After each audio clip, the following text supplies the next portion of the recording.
सुल्तान महमूद गज़नवी अब गज़नवी सल्तनत का बाज़ाब्ता तौर पे बादशाह बन चुका था। गज़नवी सल्तनत सामानी सल्तनत के साये से निकल चुकी थी और हमसाया सल्तनत जिसका अमीर ऐलक ख़ान था उससे भी इत्तेहाद हो चुका था।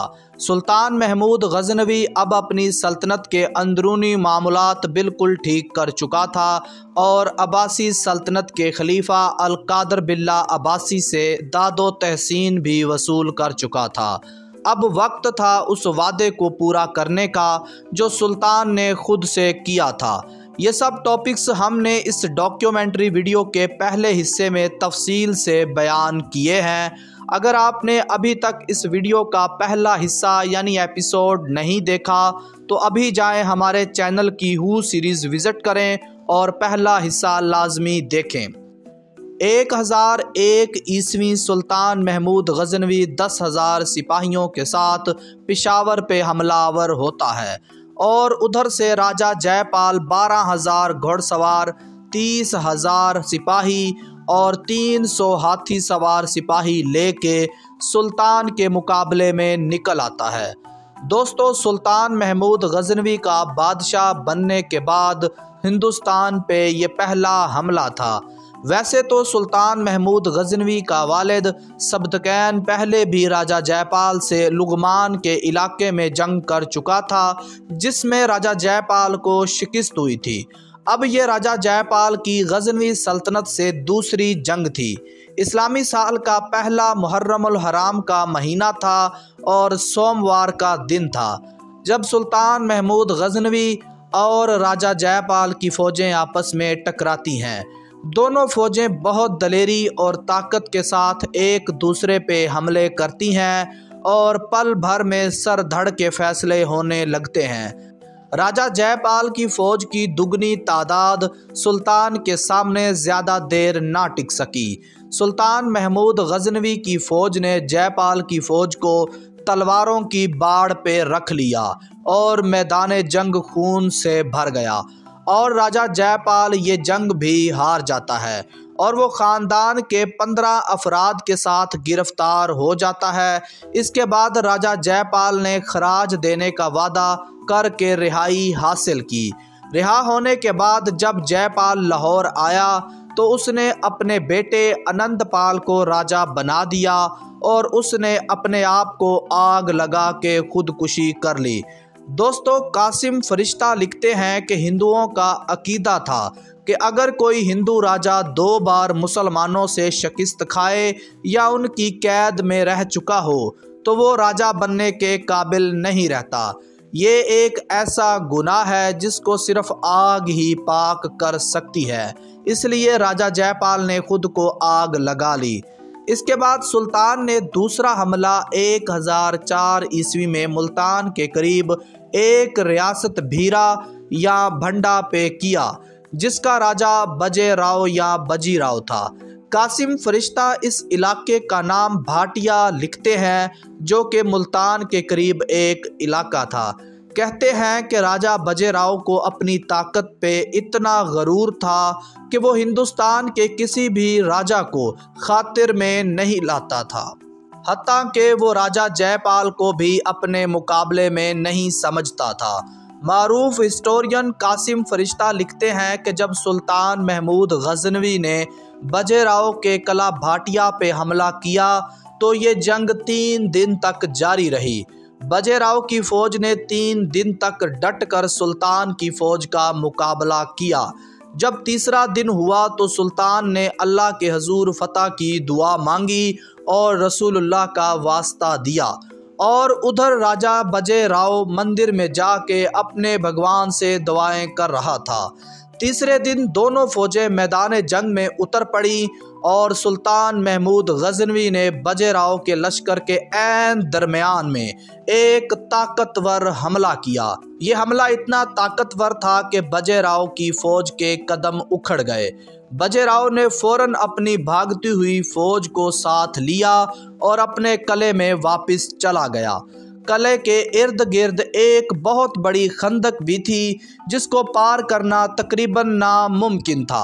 सुल्तान ने अपनी फ़ौज को खंदक बंद करने का हुक्म दिया और जब सुल्तान की फ़ौज खंदक बंद कर रही थी तो बाजीराव किले के खुफिया दरवाजे से कुछ साथियों के साथ भागकर जंगल में छुप गया। सुल्तान को जब बाजीराव के भागने का पता चला तो उसने कुछ सिपाहियों को पीछा करने के लिए भेजा। सिपाहियों ने उसे जंगल में ढूंढ लिया और बाजीराव ने फ़ौरन ही अपने खंजर से खुदकुशी कर ली।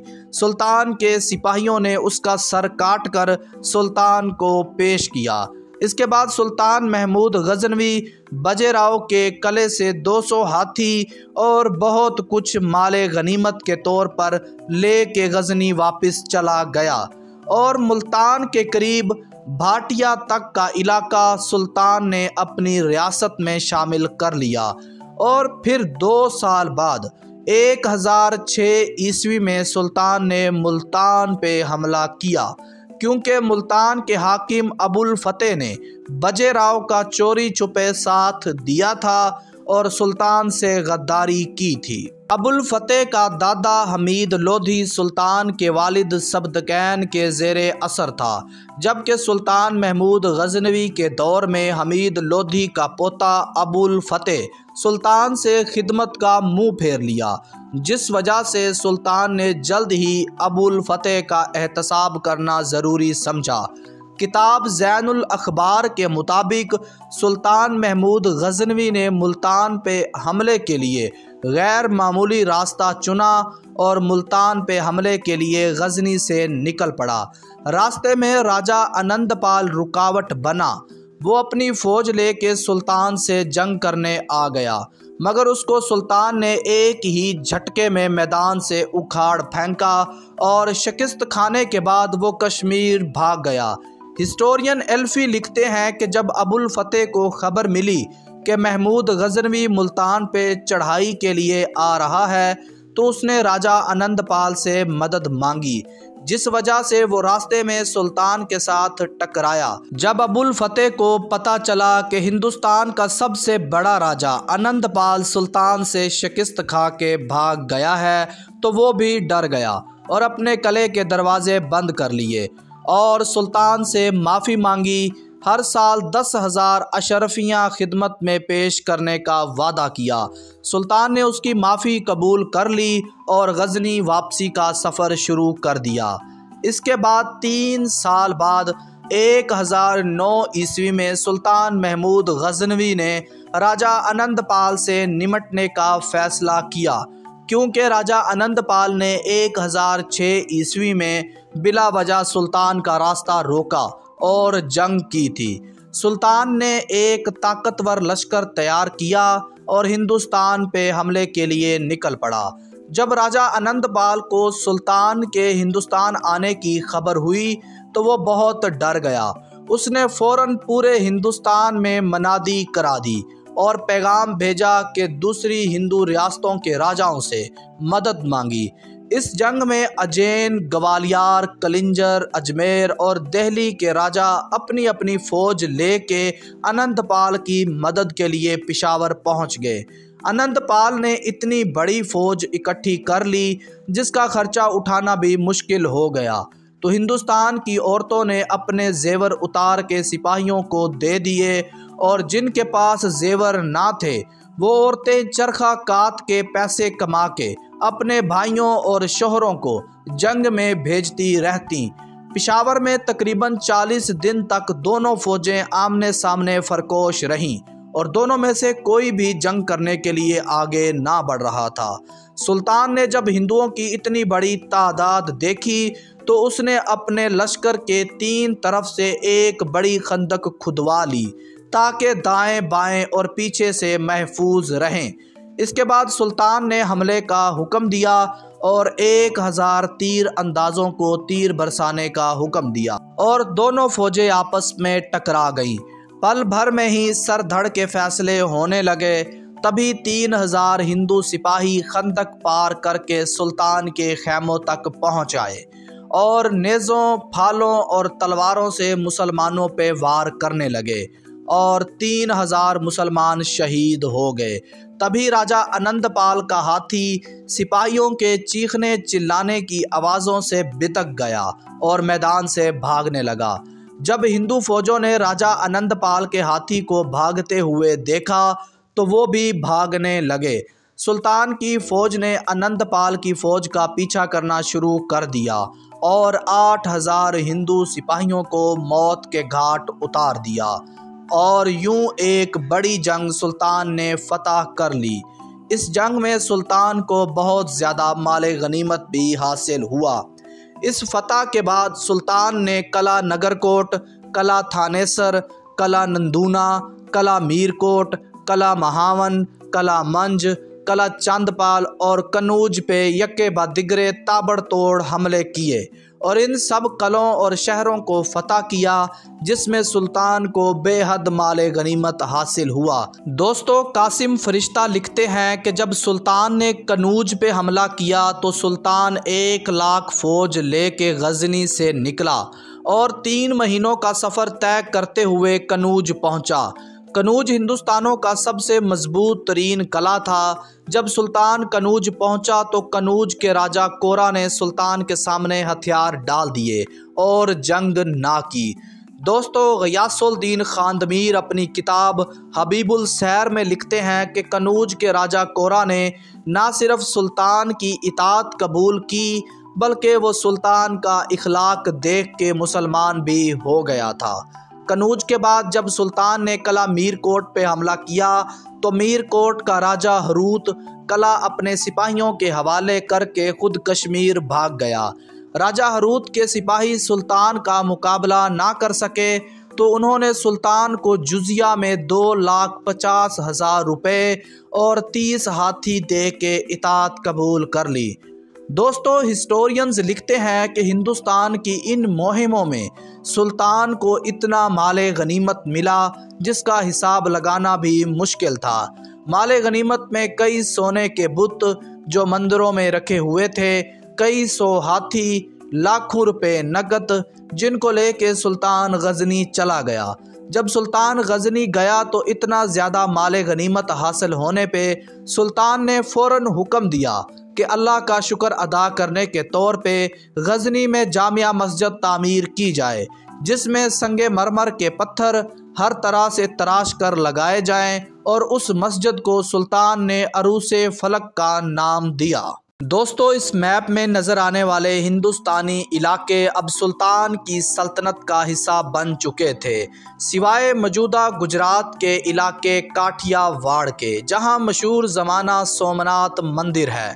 यही वो मंदिर है जिसकी फतह सुल्तान को अमर कर गई और इस फतह को लेके आज तक डिबेट्स होती हैं। 1020 ईस्वी से 1025 ईस्वी के दौरान सुल्तान अपनी सल्तनत के शुमाली मगरबी फ़ुरात के इलाकों में फतूहात में मसरूफ़ था। दोस्तों, कासिम फरिश्ता लिखते हैं कि उसी दौरान सुल्तान को कुछ काबिल एतबार लोगों ने बताया कि हिंदुओं का ये अकीदा है कि मौत के बाद इंसान की रूह सोमनाथ की खिदमत में हाजिर होती है और सोमनाथ उस रूह को उसके आमाल के हिसाब से नया जिस्म देता है, दुनिया में भेजता है। सोमनाथ तमाम बुतों का सरदार है और जिन मंदिरों और बुतों को सुल्तान ने अब तक तोड़ा है, सोमनाथ उनसे नाराज़ था, वरना अब तक सोमनाथ सुल्तान को तबाह कर देता। जब सुल्तान को इन अकायद का पता चला तो उसके दिल में फिर जिहाद का शौक़ चुटकियां भरने लगा। उसने फिर हिंदुस्तान पे हमला करने, सोमनाथ को फतह करने और हिंदुओं को कत्ल करने का इरादा कर लिया। गजनी से सोमनाथ का सफ़र 2600 किलोमीटर था। सुल्तान ने एक बहुत बड़ा लश्कर तैयार किया जिसकी तादाद 30 से 50 हज़ार के दरमियान बताई जाती है। 1025 ईस्वी में सुल्तान गजनी से निकला और 1026 ईस्वी में काठियावाड़ के इलाके सोमनाथ में पहुंचकर पड़ाव डाला। दोस्तों, यहाँ हम आपको बताते चलें कि सोमनाथ कोई मंदिर नहीं था, बल्कि ये एक कलाबंद शहर था और इस कले के अंदर एक मंदिर था जिसको सोमनाथ कहा जाता था।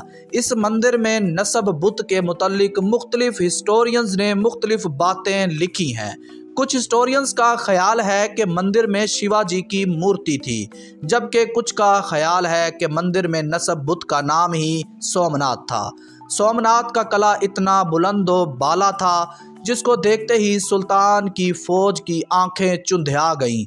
समंदर का पानी सोमनाथ के कले की फसीलों से टकरा रहा था और सोमनाथ के कले में मौजूद लोग कले की दीवारों से बाहर झांक कर चिल्ला चिल्ला कर सुल्तान से कह रहे थे कि हमारा खुदा सोमनाथ तुम सबको यहाँ खींच के लाया है ताकि तुम सबको हलाक कर दे और उन तमाम बुतों का बदला ले ले जिनको तुम लोगों ने तोड़ा था। सुल्तान ने फौज को हमले का हुक्म दिया और एक खतरनाक जंग शुरू हो गई। सुल्तान की फौज ने सोमनाथ पे तीरों की बरसात कर दी और वो लोग जो दीवारों से झांक रहे थे वो कले के अंदर चले गए। मुसलमान सिपाही सीढ़ियां लगाकर कले पे चढ़ने लगे और हिंदुओं पे आगे बढ़ बढ़ के हमले करने लगे। सारा दिन जंग जारी रही और सर धड़ के फैसले होते रहे। शाम होते ही सुल्तान ने फौजों को वापस बुला लिया और दूसरे दिन फिर हमले का हुक्म दे दिया, मगर दूसरे दिन भी कला फतह ना हो सका। मगर कले में मौजूद हिंदुओं के हौसले ख़त्म होने लगे। वो सोमनाथ बुत के गले लगकर दुआएं करने लगे। तीसरे रोज़ इर्द गिर्द के इलाकों से लश्कर दर लश्कर सोमनाथ की तरफ बढ़ने लगे। जब सुल्तान को लश्करियों की खबर मिली तो उसने फ़ौरन अपनी फ़ौज को कले से वापस बुलाया और कले के बाहर जंग शुरू कर दी।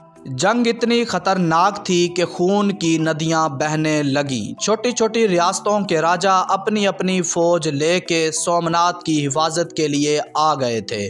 जब सुल्तान ने हिंदुओं की फ़ौजों की तादाद देखी तो घोड़े से उतरकर सजदे में गिर गया और फतह की दुआ मांगी। दोस्तों, कासिम फरिश्ता लिखते हैं कि सुल्तान ने सूफ़ी बुज़ुर्ग अबुल हसन खरकानी का जुब्बा सामने रखते हुए फतह की दुआ मांगी थी। सुल्तान एक बार फिर घोड़े पे सवार हुआ और एक ताबड़तोड़ हमला किया जिसमें हिंदुओं के पांव उखड़ गए और 5000 हिंदू मारे गए। बाकी हिंदू अपनी जान बचाकर कश्तियों में सवार हुए और सरानदीप यानी श्रीलंका की तरफ भागे।